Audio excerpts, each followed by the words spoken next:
Hello and welcome to my account. I don't know what to call this really, but welcome to Sports Undefeated, where I'm going to talk about different things, like mostly basketball, but also college basketball in a way. I'm a big college basketball guy. I love basketball. Amazing, one of my favorite sports. But I'm going to talk about mostly the NBA, mostly college basketball, like I said. And if I can dabble in a little extra stuff, I will, but not today. I'll talk about it in the future. Like NFL's not gonna go on right now. We got Super Bowl coming up, but there's nothing really to talk about. Maybe I'll do an analysis video on that. That's pretty simple. And college football's not around yet, so it won't really talk about that. But we'll talk about those two things and maybe a little bit of wrestling, as you can see. I got my briefcase up there, so maybe I'll talk a little bit about that. But that's all we're gonna talk about today. And if you want to follow my college basketball Instagram, you can. I'll put in the link. I'll put the link in the description below if you want to go follow that. And yeah, we'll talk a little bit about what's going on in the college basketball world and what's going on in the NBA. Let's start with the AP Top 25 that got released yesterday, which saw a lot of teams drop and a lot of teams rise because 11 AP top 25 teams got lost on Saturday, which was pretty crazy to see. Most in history, I think, in college basketball ever. So we're just gonna look at this. I'll put an image on screen just to show you. Um, Auburn's at the one, no shocker. They've been doing amazing. Duke at the two, which yeah, not shocking at all. They've been probably the best two. It's pretty easy to be that good when the ACC is kind of booty, honestly. Bama moves up one to three. Pretty impressive for them. Good for them. Tennessee moves up four after blowing Florida out by 20. Pretty well deserved for them. Tennessee was really impressive. They didn't have their best guy on the floor in Zakai Ziegler, but was able to step right back up. Houston jumps to five, even though they did end up losing, I think. Also on Saturday to Texas Tech, which we'll talk about in a second. Florida goes down one. Just talked about them losing Tennessee. It's okay. Doesn't really matter. I think they'll get back on track. Purdue jumps up three. Well deserved. I think this Purdue team has been pretty well without Zach Edey this whole year, being pretty consistent. Someone that's not as consistent right now is Iowa State, who dropped to five after getting blown out by Kansas State earlier this week. And on top of that, yesterday they lost to Kansas. Didn't look good at all for them. I know they're shorthanded, but you can't be getting blown out back to back. That's just my rule. If you're one of the top teams in college basketball, you can't be getting blown out like back to back. So we'll see what they do. They gotta step it up. Um, Michigan State goes down two. I'll be talking about them later tonight when they play UCLA. I think this team is pretty good. They just need to lock back in. Is a will control that. It'll be fine. A&M jumps up three. They've been pretty good in the SEC. They're on and off, but I think they deserve the top 10 finish. And then going below the top 10, we got Marquette at the 11 with a pretty crazy loss to UConn. You know, we always think UConn's gonna drop out the top 25. Still hasn't dropped out, and they proved why they're not dropping out anytime soon as they beat a top 10 team. So, yeah, Marquette plays St. John's, which I'll also talk about later, as St. John's is number 12 on the list with a pretty good win against Providence at Madison Square Garden on Saturday in a buzzer, not a buzzer beater, but a nail biter of one. They won by two. Pretty good win for St. John's. And then we talk about the biggest riser of the week in Texas Tech, who goes up 9 spots after beating Houston earlier on Saturday. I did not expect Texas Tech to be this good this year. Jumping up to 13, they were just ranked a couple weeks back. I mean, we'll talk about the Big 12 later, but it's just pretty impressive to see that. Good for Texas Tech. Moving on, we got Kentucky, who has a match against Ole Miss tonight. They are at 14. Um, yeah, I don't know what's up with them. I think they're still one of the best teams in the SEC, but they gotta get on their A game. We'll see if they are tonight against Ole Miss. They're still short-handed. Speaking of SEC, we got Missouri at 15. Pretty good. They jumped up five. I mean, the SEC is all good. I mean, we could always talk about the SEC being so good. We'll probably talk when it gets by bracketology, but pretty consistent team right now. Then down five, we got Kansas. Yeah, they're kind of off a little bit. They did just have a crazy win against Iowa State, blowout win. This will move them back up uh later. next week, they'll definitely get moved back up. So it'll be fine. And I'll probably show in the bracketology where them being pretty high on here. We got Memphis, one of the better mid majors right now, up at 17. They've been pretty good all year since that Maui tournament when they really proved themselves against UConn. So I mean, nothing too shocking there. I think they're a pretty good team overall. Then Maryland finally enters the top 25 at number 18, going up 8 spots. Pretty well deserved for a Maryland team. I think this Maryland team's been good all year. I'm really happy for them. They got Derek Queen. They've been balling out. So I think it's well deserved for them. And back to UConn up at 19. We thought they were gonna be out after if they didn't beat Marquette. They ended up being Marquette, still in the top 25 still. They've been at 25 twice this season. Now they're still here. Speaking of re-entering the list, we got Arizona at 20. They've been having a really good run in the Big 12. They were doing pretty iffy mid-season. I mean, before conference play, and they'll be able to pick it right back up and keep on running. They are 15-6, and they're doing pretty well. I'm not too shocked. Another big faller was Wisconsin this week, who is a good team, but they're so inconsistent. It kills me to say it because I love talking about Wisconsin's team, but I also get annoyed by them being so consistent. So it's like you got to pick it up. Same for Mississippi State. Um, Inconsistent also. They dropped 8 spots this week. They had a pretty rough week. Pretty much same for Illinois. They're always in the top 25, but they're really inconsistent. So yeah, Michigan re-enters the top 25, going up 2. Pretty good for them. I think if Dusty May can control this team and just keep doing what they've been doing all year, they can easily finish in the top 25 at the end of the year. It's just a matter of time.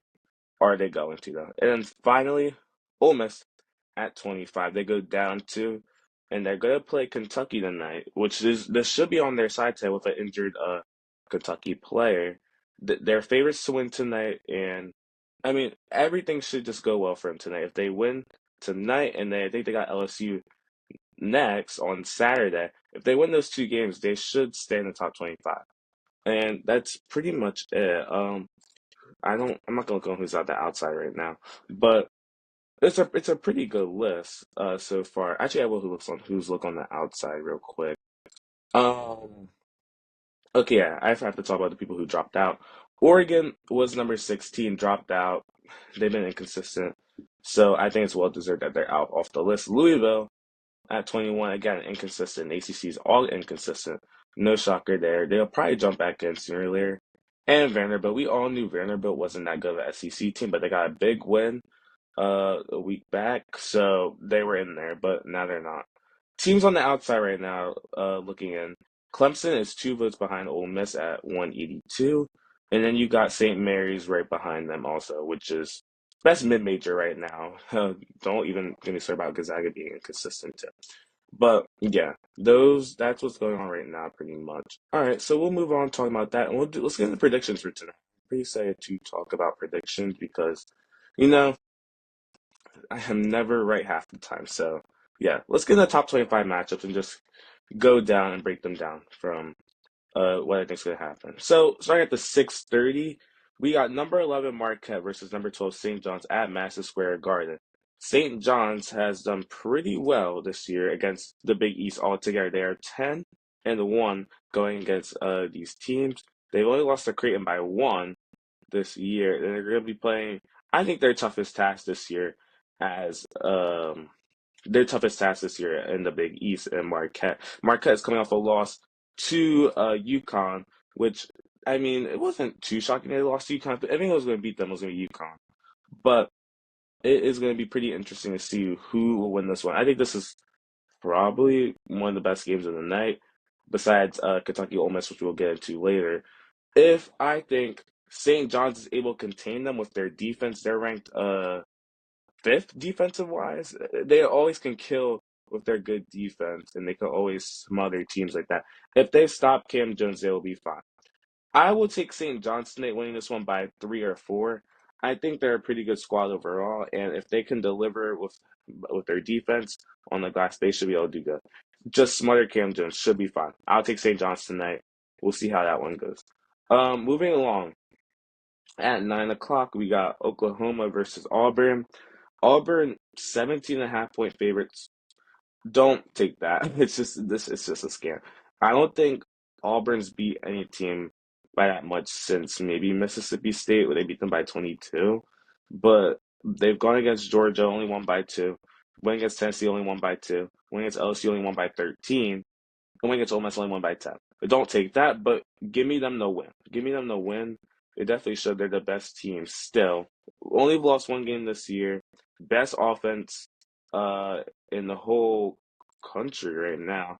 But don't expect it to be a blowout. None of these games are in the SEC are kind of blowouts if you're playing against a good Oklahoma team who's struggling in the SEC, but it's okay.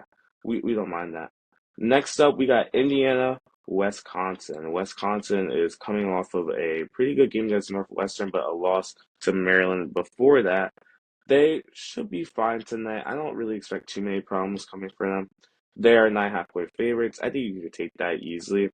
Indiana, not a bad team at all. They've just lost three straight to Northwestern, to Maryland, and to Purdue. This it won't get any easier for them as it's Wisconsin, Michigan, and Michigan State. It's not going to get any easier for them. I'm unfortunately going to take Wisconsin today to win this one. Not by a lot, but Wisconsin's a pretty good team, so don't don't take them. Give me Wisconsin.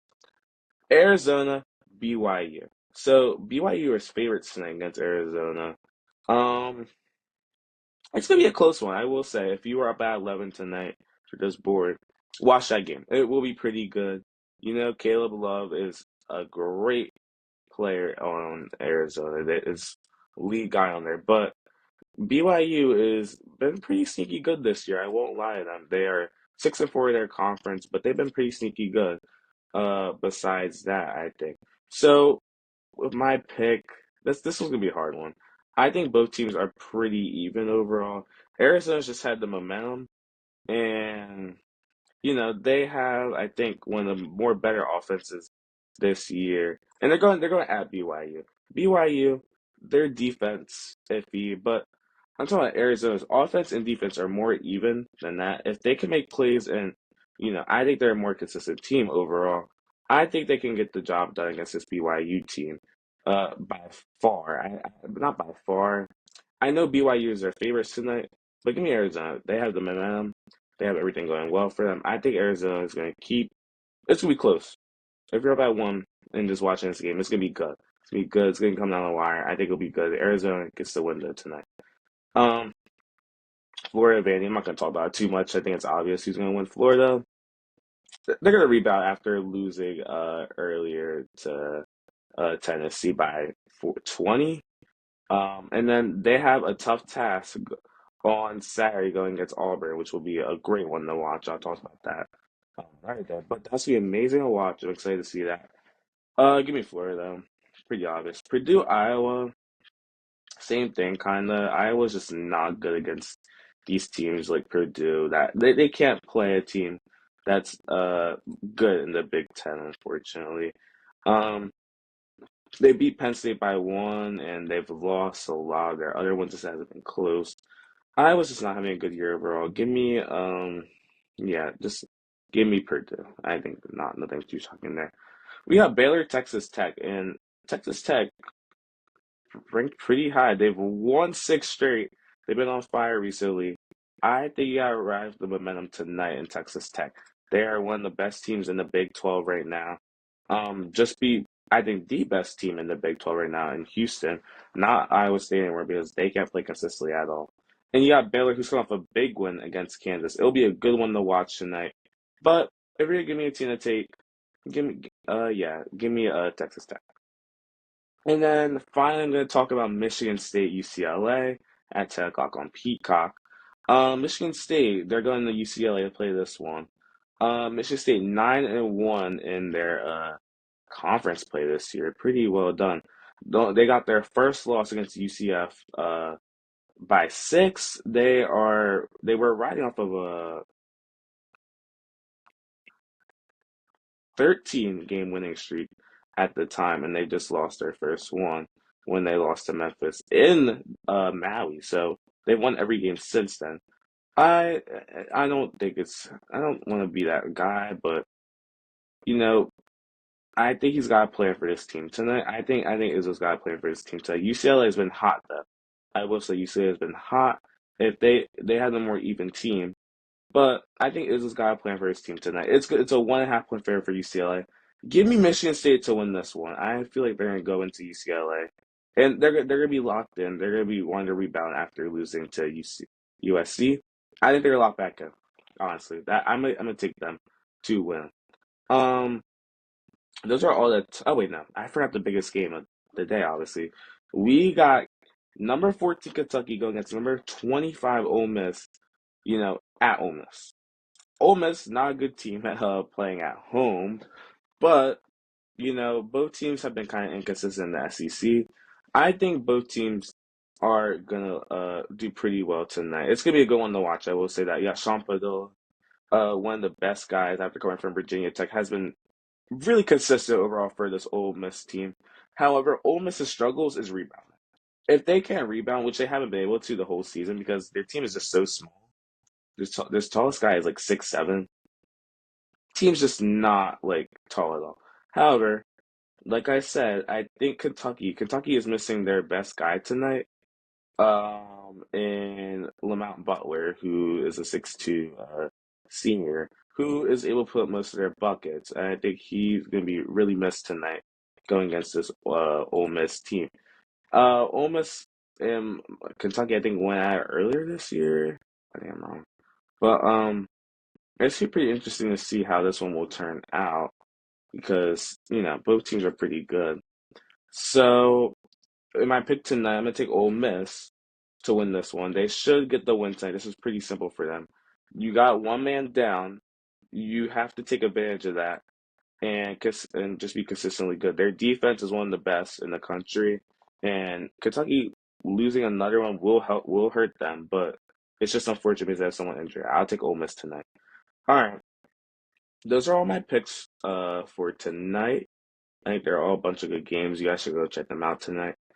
But there's something more important we have to react to right now, and that's brachiology. I haven't looked at it yet. I was gonna look at it in school, but I haven't looked at it yet. We're gonna see it right now, and we're gonna analyze everything that's going on. Auburn would be the one against Omaha State or Morehead State. Um, Pretty simple. Pretty much. We got Creighton as an 8 still, and Gonzaga moving down to a 9. Gonzaga has not been consistent at all this year, so I'm not too shocked that this is happening to them. So yeah, not too shocked. And then we got Arizona and McNeese, which will be a really good matchup. Those 5 and 12 matchups are already pretty good to look at. And McNeese has been pretty good. Think of them last year; they're pretty good. I think they're number one of the top offenses ranked in all college basketball. They still are pretty one of the best teams in all college basketball and on the offensive side. However, we will see. I think Arizona will be a tough task for them. We got Memphis at a 4 right now, pretty high. They moved up, and then I think they're playing Grand Canyon the 13, which will be an auto Ben, who just got added to the bracket. Pretty good matchup. GCU had a pretty interesting run last year, so I mean that'll be pretty good to see. I think Memphis could take them on though. We got the auto Ben out of the Big East. St. John's would go against Nebraska or San Diego State, two pretty good teams when they want to play in tournaments, I would say. Not Nebraska. It'd be pretty interesting to see who would move on out of that. I think St. John's could definitely move out of that. Kentucky Cleveland State is still one of these big things here. Anyways, uh, Mississippi State versus Utah State. They both moved down. I think that could be a pretty interesting game because whoever wins will probably go against Houston. Between Houston and Norfolk State, who just had that game winner, I think, from around half court. That was pretty good. We're gonna move on to the west side now. We got Tennessee's Central Connecticut. I didn't realize they were on here. Um, I can't catch Central Connecticut getting on here. Clemson, West Virginia would be a pretty interesting matchup. Two teams that can win against any team but can lose against any team also. Pretty good. That would be a pretty good game to watch. I definitely would watch that. Missouri, UC Irvine. Missouri's a 5 seed. I think that's pretty impressive for them. Um, Wisconsin still at 4. They were getting against Arkansas State. We got Oregon versus your BYU or Pitt. Oregon moving down makes sense. BYU getting added on here, well deserved. I think BYU could definitely make a pretty interesting run in this bracket.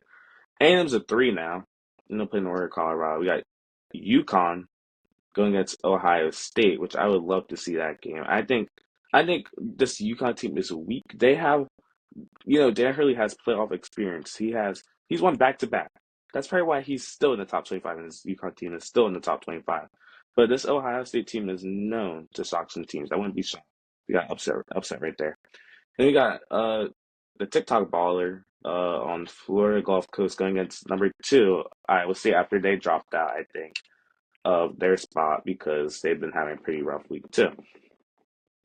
Pretty interesting. I think Iowa State will lock back in. Hopefully, they need to. Uh, their team is so good. I don't know why they're losing by that much if they're down one guy.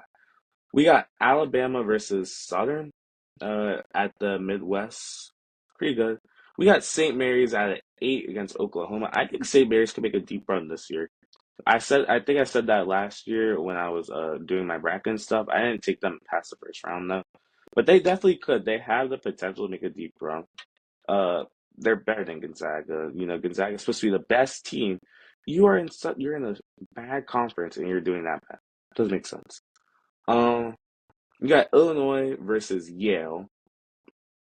We know the Yale Bulldogs can always do stuff, so be pretty interesting to see. We got Texas Tech, Sanford, not Stanford.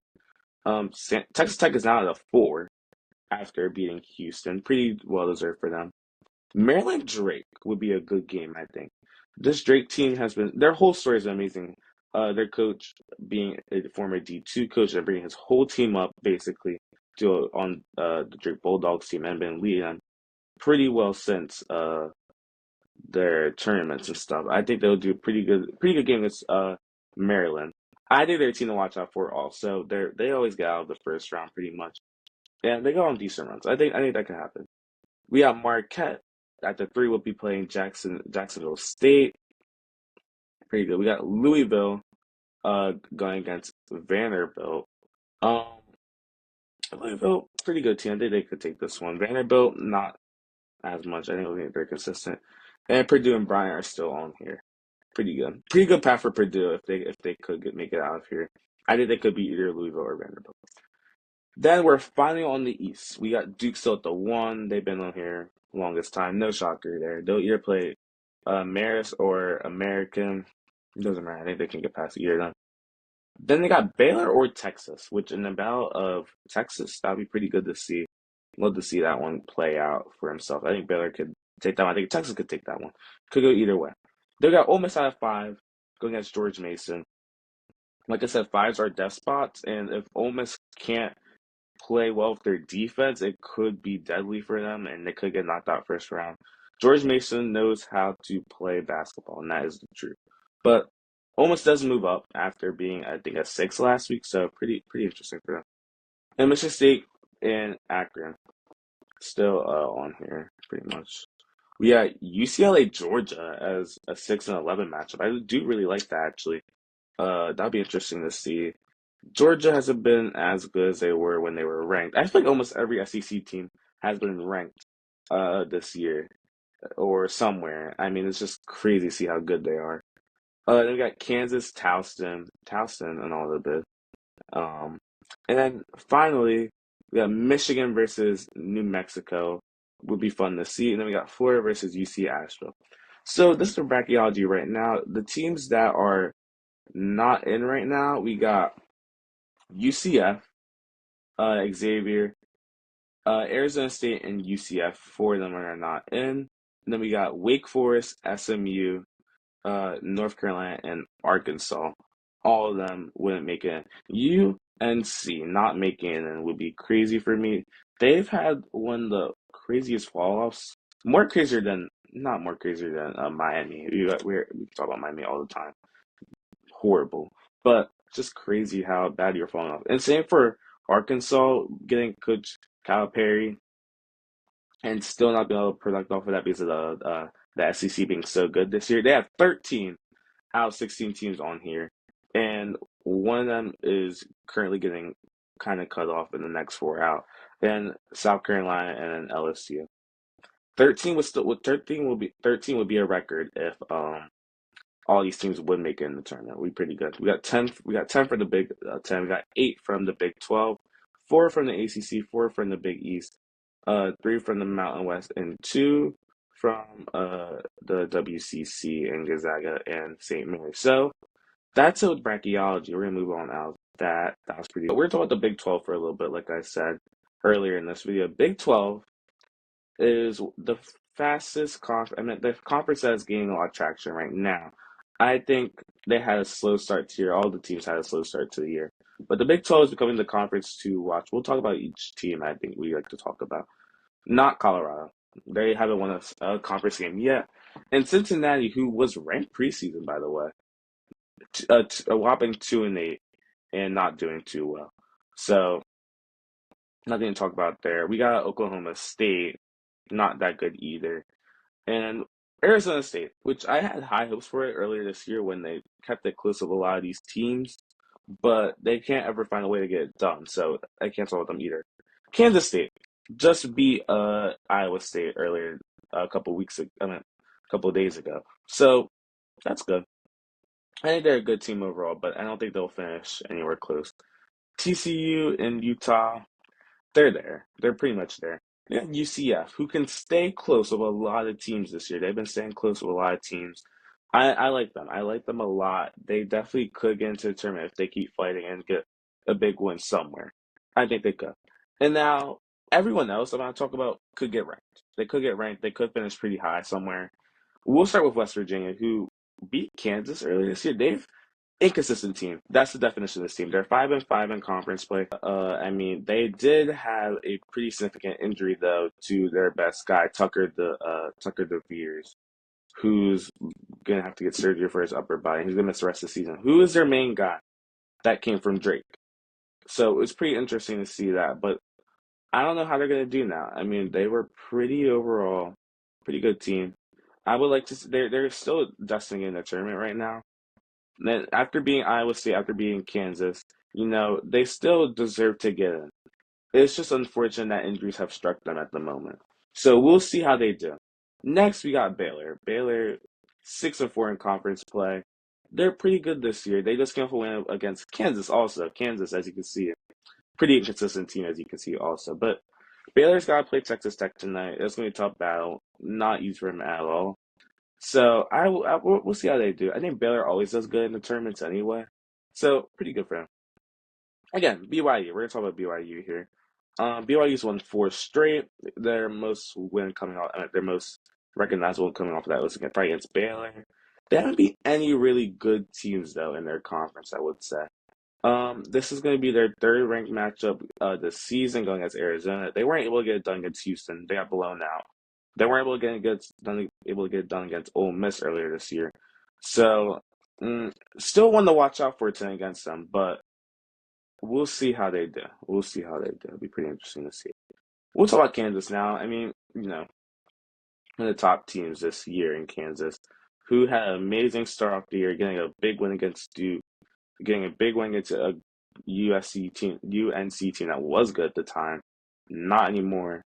And they're having just kind of these pity losses along the way, losing to Baylor, losing to West Virginia. It shouldn't be happening. But they got to play Kansas State next, who just came off of a big win against Iowa State. So it's pretty interesting to see. I think Kansas has a clear path to being a 1 seed if they could just lock in. But their team's clearly not that good as you guys think. So I don't know. We will see about that. Again, we're gonna talk about Iowa State here. Again, they've lost 3 straight now with losing to Arizona, losing to Kansas State, and now losing to Kansas. It's hard to watch as a team that was that good all year, only having 1 loss. The last time they played the time they played up to them playing Kansas. Have lost 4 out of their last 6 games. They gotta get back on track. A team that good shouldn't be losing that many back and that many games with an injured player. I don't care. They should be good. And then we have Texas Tech, one of the biggest risers this week. Again, they won six straight. They got to play Baylor tonight. I mean, it's just amazing to see them rise up this much. And then the top two right now, Houston, Arizona, pretty much the best two teams right now. Arizona, coming off losing 5 games before conference play, have only lost one now since. Um, Pretty interesting. And since that Arizona State game, Mr. Bob who had to say that he had no class, that Kalo had no class or whatever, and he's not going to vote him to get best player of the year or something. It's bitter, bitter. Both Hurleys are bitter. Just because your guy cooks your team doesn't mean you're gonna diss him. Like, be a man, man. Like, it's not even funny how much diss I was going into that. But yeah, got BYU later tonight, and honestly, pretty good uprising story for them, and they're pretty good. And then we got Houston, overall the best team. They did just lose to Texas Tech by one. It was literally by one, so I don't think it's that serious. And then I play Oklahoma State tonight. So yeah, but the Big 12 is heating up, I will say.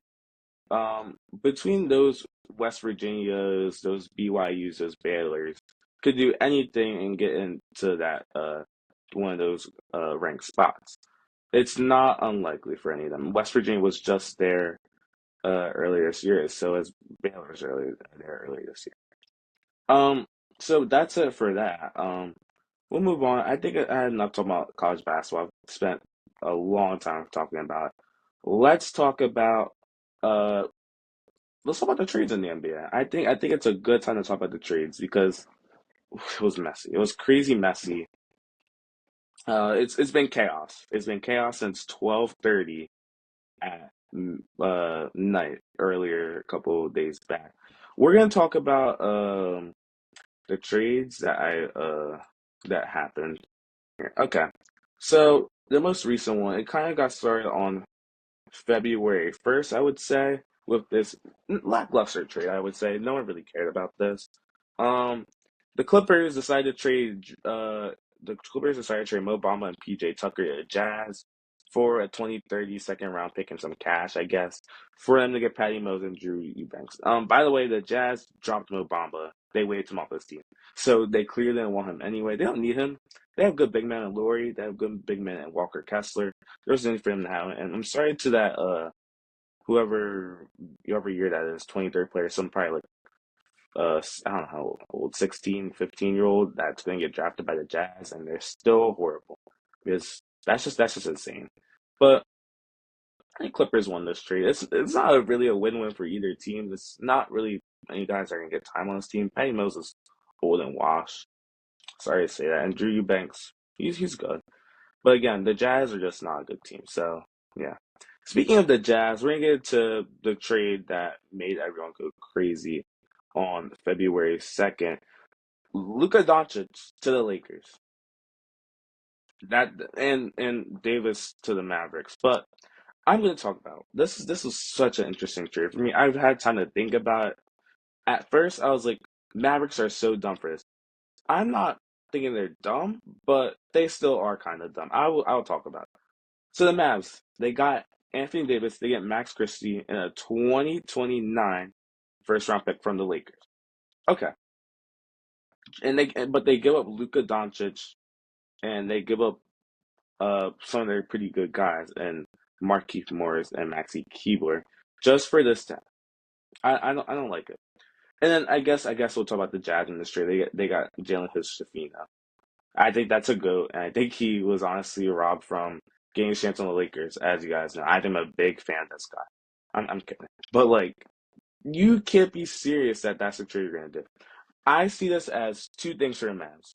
They don't care about their future, and they want to win a championship now. If they don't win in the next 3 years, their team's washed. Their team's done. What's AD going to do for your program when he's washed up? What's Kyrie and Clay going to do for your team when you're washed up? We had the face of the league, one of the futures of the league of Luka Doncic, who's 25, young, 5 All-Stars, amazing guy, has amazing performances almost every night, and you choose to drop him off your team for AD, who might not be good in the next couple years. He's just having one of his best years this year. I will say though, For the Lakers, for right now, their future set. I agree. They got Rui Hachimura, they got Austin Reeves, and now they got Luka Doncic. Great young guys that can definitely make this team great in the future. I think LeBron still got a good 2 years, 3 years in. He's still playing amazing. Their team runs off of LeBron. Their team ran for LeBron and AD. That will be a little bit hard to transition from. AD, a pretty good center this year, amazing, I think. But their team revolves around LeBron. Is Luka gonna get upset that he's not getting the ball that much? Time will tell because I think it's gonna be a little bit interesting to see when Luka's not getting the ball that much. Is he gonna be upset because he was a star in the Mavericks, doing amazing. Always got the ball, was able to do something with it every time, and now he's not gonna be the one getting the ball, not so much. And they got Austin Reeves. They love getting the ball, Austin Reeves. LeBron's favorite guy to get the ball to. So it'll be interesting to see if Luka will be able to handle that he's not getting the ball as much. So that's just my opinion about this. You can take that in two ways. The Lakers want to set themselves up for the future, and the Mavs want to just win now. We can just say the Mavs are washed up if they don't win in the next 3 years, and the Lakers are just pretty much playing smart. But they could also be blowing Lucas' chances of getting any All Stars and any more achievement because he's not going to be getting the balls as much. Time will tell, as we see. It depends on LeBron's future for the Lakers and how the Mavs use all their guys, and hopefully they don't get that injured that much. Moving on from that, we will be talking about the Spurs, Kings, and Bulls trade. Live 3-team trades going on in the league. This happened the same day, technically, because it happened at 12:30 at night for this Lakers trade. Well, let's break this down. So the Spurs, they get De'Aaron Fox, who wanted to get traded for the longest time, has been on the Kings since he got drafted from there. And Jordan McLaurin, who do you even remember was in the league? What team is he? He was on the Kings. So both Kings guys got traded over to join the Spurs. Um, Perfect for the Spurs. Perfect, amazing for the Spurs. That's what they needed. They wanted another guard that will be younger. So once Chris Paul is done, he's only on a 1 year contract, I think. So he'll be out here after this. Still with no ring probably because he's just that bad and he'll never win a ring. So yeah.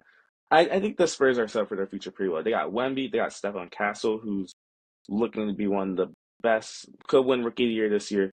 Pretty debatable. We will see. And then I got De'Aaron Fox, who's been pretty good his whole career on the Kings. Pretty good trade for them. Now we'll talk about the Kings themselves, who, after giving up those two guys, and they also gave up Kevin Hurt, which we'll talk about in a little bit, they got Zach LaVine, who I didn't think would get traded at all in this, but he ended up doing it. Main star in the Bulls got traded to the Kings. Um, Zach LaVine's always been a consistent player. His whole career, he's at least averaging 10 or more his whole season. I think this was not a big loss for the Bulls, but this tells the Bulls that they're in rebuild mode. We'll talk about who they got, but the crazy thing for the Kings, they got Zach LaVine. They got this random guy named City. Who even is this? City Carusco? Like I don't even know who that is. Don't know who that is. Um, some rookie guard, I think. But let's just read off the picks they got. 2025 first round pick that's top 14 protected, and it's from Charlotte. Okay. Um, 2027 first round pick via San Antonio, 2031 first round pick from Minnesota, 2025 second round pick from Chicago, 2028 second round pick from Denver, and 2028 second round pick. That's their own. That's 6 picks that they got from this, in my opinion. I think their future set pretty well no matter what. If Zach LaVine can play consistently, and they got all these picks, which is crazy, but via all these teams, we will see. Their team should get better from this. And even though they're giving up their guys, they still have Sabonis. Sabonis can easily feed off that team and be pretty good. I don't think it's that concern. Moving along to the Bulls, which tells me they're in rebuild mode. Train their best guy in Zach LaVine because for the longest time, the Bulls have been stuck in this place of purgatory, I would say. And they will always make the play-in, but they'll probably never make the playoffs because they always get cut by a team that's it just never happens for them. The Bulls are just never good to make a run. So them giving up LaVine, what do they get for that? They get Zach Collins. He hasn't done really anything on the Spurs. I don't think the Spurs are really going off. They're not a depth team. I feel like they'll go off their depth. He's not that good of a player. Gonzaga way better. Gonzaga version of him way better of a player. I think they could use last one.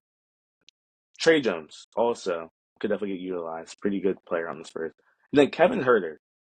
And now you're probably talking about, well, Kevin Herter's haven't had good this year. He's not that good. He's not that good. Let's his stats from a couple years ago. He was dropping 15. He was dropping 10. He was averaging 12. Him on the Hawks was amazing. I think very much that he could be a good piece for his team.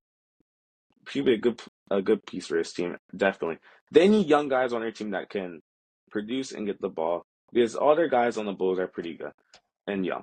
We got Vucevic as the main guy now. I would say that's going to take over his team, but you got Kobe White that can do something. You got a lot of guys on the Bulls that can do something. You got Lonzo. Lonzo's also pretty good. He's coming back from injuries and stuff, but he can be consistent throughout. Amazing. Moving along, do you even see that this happen? Hornets and Thunder swapped their second round picks. It's for 2029, 2030. Sorry, those 15, 16-year-olds are going to get put up in here again. Don't really care about that too much.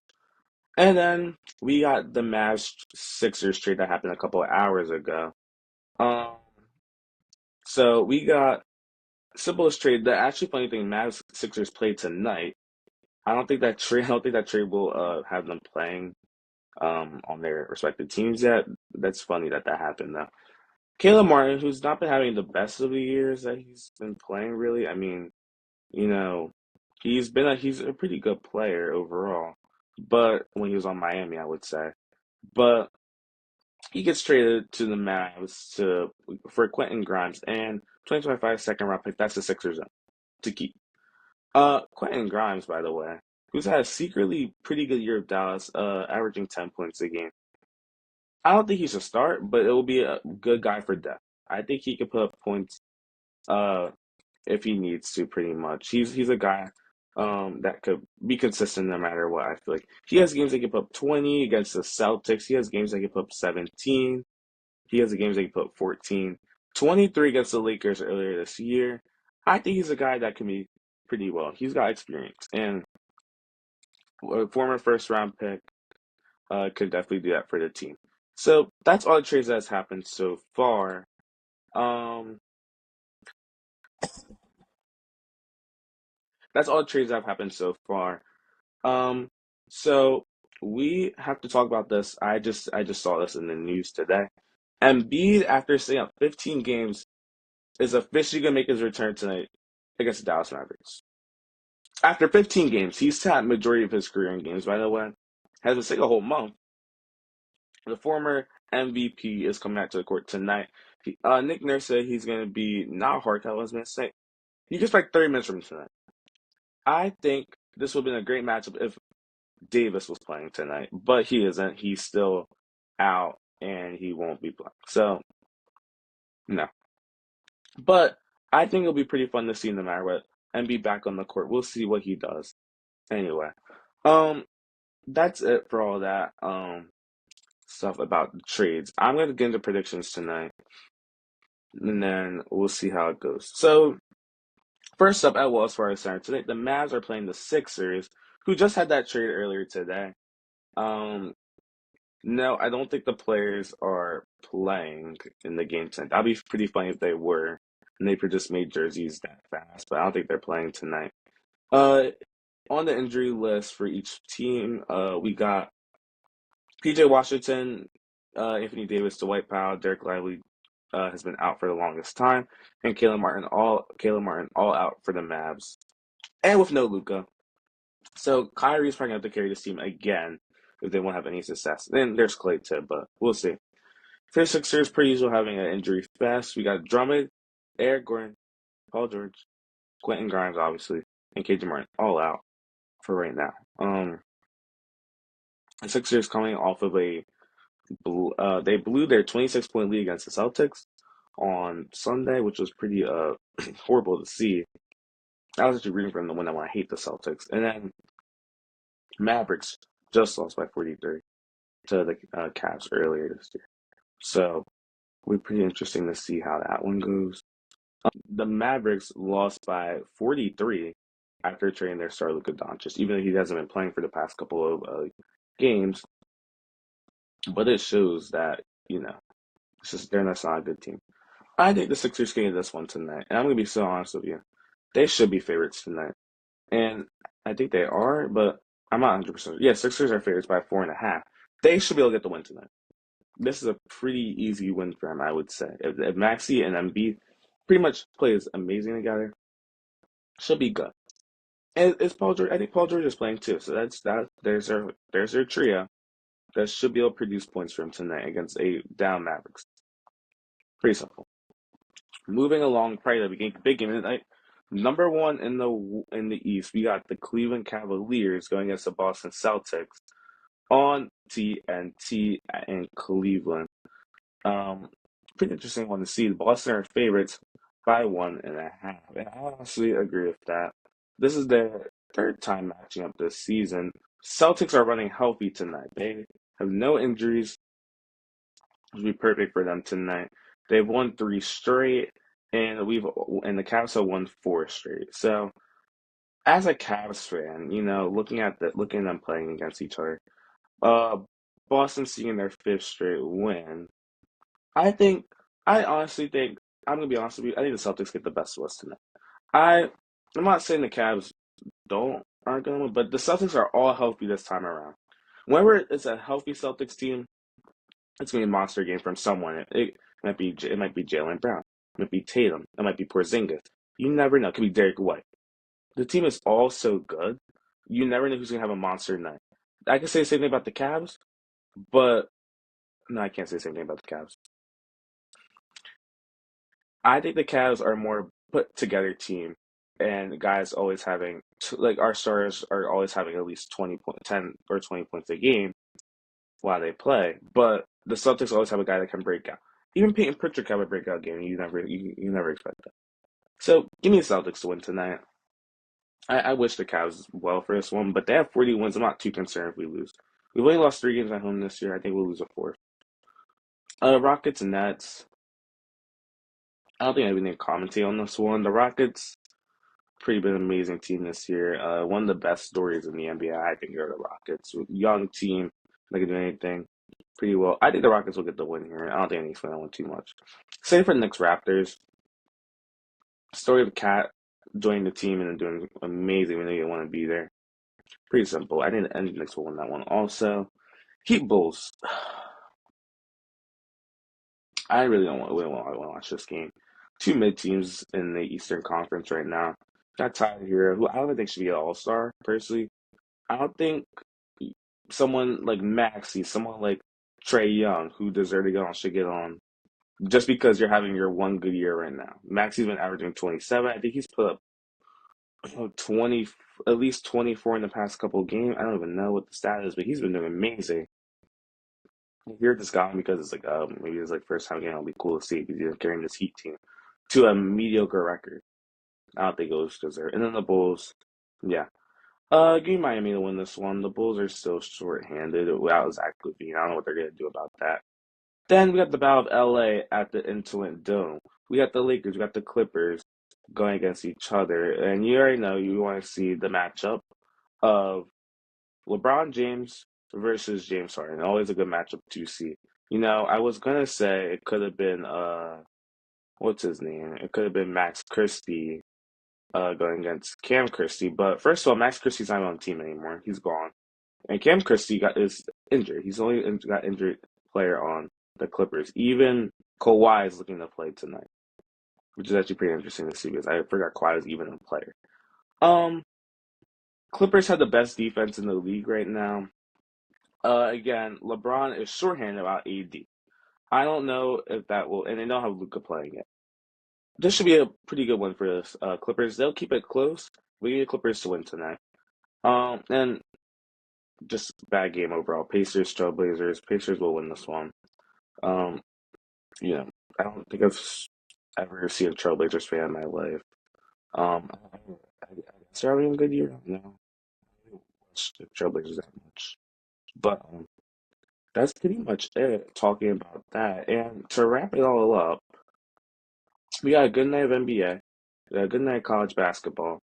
Sooner or later, in about 4 weeks, we'll be picking who gets into the tournament, and we'll be having our conference tournaments and everything.